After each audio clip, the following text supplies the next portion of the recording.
বাংলাদেশ থেকে পাচার হয়েছে সেটা ফিরিয়ে আনার জন্য বর্তমান সরকারকে কার্যকরী পদক্ষেপ গ্রহণ করতে হবে এবং সেই 28 লক্ষ কোটি টাকা বাংলাদেশের তরুণদেরকে ট্রেনিং এর জন্য ব্যয় করতে হবে।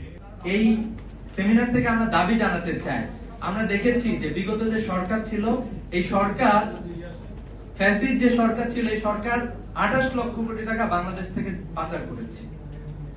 তরুণরা এই সরকারকে বাংলাদেশ থেকে বিদায় করেছে, সেই সরকারকে। এজন্য আমরা বলতে চাই যে এই যে 28 লক্ষ কোটি টাকা বাংলাদেশ থেকে পাচার হয়েছে সেটা ফিরিয়ে আনার জন্য বর্তমান সরকারকে কার্যকরী পদক্ষেপ গ্রহণ করতে হবে এবং সেই 28 লক্ষ কোটি টাকা বাংলাদেশের তরুণদেরকে ট্রেনিং এর জন্য ব্যয় করতে হবে। এটা আমরা দাবি জানাচ্ছি। বাংলাদেশের প্রত্যেকটা সেক্টরে তরুণরা কোয়ালিফাইড। আপনি একটু দেখবেন যে তরুণরা সাংবাদিকতা করতেছে, তারাও নানা ধরনের যোগ্যতা সম্পন্ন।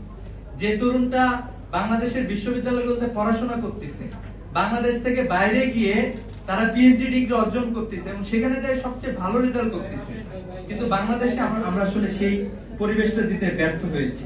তো এই জন্য আমাদের প্রত্যাশা হলো যে একটা বাজেট হবে, এই বাজেটটা যাতে চিন্তা চেতনা করে এটা যাতে ভালোভাবে গবেষণা করা হয় যে কোন কোন সেক্টরের মানুষ দরকার, কোন কোন জায়গায় আমরা তরুণদেরকে ট্রেনিং দেব, কিভাবে তাদেরকে ইফেক্টিভ কাজে লাগাবো।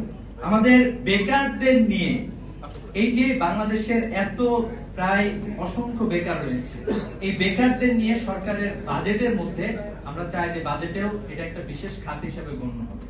কারণ এত বিশাল একটা প্রজন্ম, তরুণ প্রজন্ম যারা কাজ করতে চায়, যারা কাজ করার জন্য আগ্রহী, তাদের কোন কোন জায়গাগুলোতে যাওয়ার সুযোগ আছে। স্পেশালি আমরা জানি যে বাংলাদেশে প্রচুর মানুষ আছে যারা বিদেশের বিভিন্ন দেশে থাকে, তাদেরকেও ট্রেনিং দেওয়ার জন্য স্পেশাল ব্যবস্থা সরকারের পক্ষ থেকে রাখা উচিত। যেই মানুষটা সামান্য একটা ছোট কাজ করার জন্য গিয়েছে, তাকে যদি আমি একটু ওয়েবসাইট চালানো শিখাই, কম্পিউটারে টুকটাক কিছু স্কিল শিখাই দিতে পারি, এই জাতীয় ব্যাপারগুলো আমরা মনে করি যে আমাদের বাজেটে অন্তর্ভুক্ত, আমাদের বিস্তারিত পরিকল্পনার মধ্যে থাকা দরকার। শুধুমাত্র ফর্মাল এডুকেশন না, ইনফর্মাল এডুকেশন, উপানুষ্ঠানিক যে শিক্ষা ব্যবস্থা আছে, সবগুলো জায়গায় সরকারকে গুরুত্ব দিতে হবে। আমরা জানি যে টেকনোলজি অনেক দূর আগায় গিয়েছে, এআই সহ অনেক তথ্য প্রযুক্তির সামনে অনেক কিছু ডেভেলপ হবে। তো ওইটা টার্গেটে রেখে যে আগামী প্রযুক্তি কি আসতেছে, সেই আলোকে আমরা তরুণদেরকে যদি একটু ট্রেনিং দিতে পারি, তাদেরকে আমরা গড়ে তুলতে পারি, তাহলে আমরা মনে করি যে বাংলাদেশের সামনের দিকে বাংলাদেশ এগিয়ে যাবে ইনশাআল্লাহ। তো জামাত ইসলামকে ধন্যবাদ জানাচ্ছি, আসসালামু আলাইকুম।